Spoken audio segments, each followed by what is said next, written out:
জানতে ভিডিওটি দেখতে থাকুন। আর চ্যানেলে যারা নতুন তারা অবশ্যই চ্যানেলটিকে সাবস্ক্রাইব করে রাখবেন। তো 10 নম্বর অবস্থানে রয়েছে ইয়াসিন বোনো। বর্তমানে বিশ্বের সেরা একজন গোলকিপার হচ্ছে ইয়াসিন বোনো, যিনি একজন মরক্কোর ফুটবলার আর তার বর্তমান ক্লাব সেভিলা এফসি। 2010 সালে তিনি ওয়াইদুদ ক্লাবের হয়ে যোগদান করেন আর এই ক্লাবের হয়ে তিনি 2012 সাল পর্যন্ত খেলেছেন। তারপর টানা 3টা ক্লাবে পরিবর্তন হওয়ার পর 2020 সালে তিনি সেভিলা ক্লাবের হয়ে যোগদান করেন আর সেভিলা ক্লাবের হয়ে এই পর্যন্ত 88টি ম্যাচ খেলেছেন তিনি।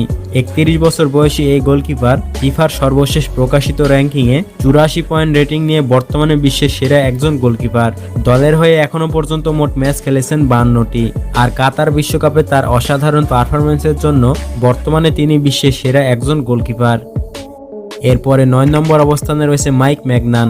বর্তমানে ফ্রান্সের এক অন্যতম গোলকিপার হচ্ছে মাইক ম্যাগনান, যিনি এসি মিলান ক্লাবের হয়ে খেলছেন। 27 বছর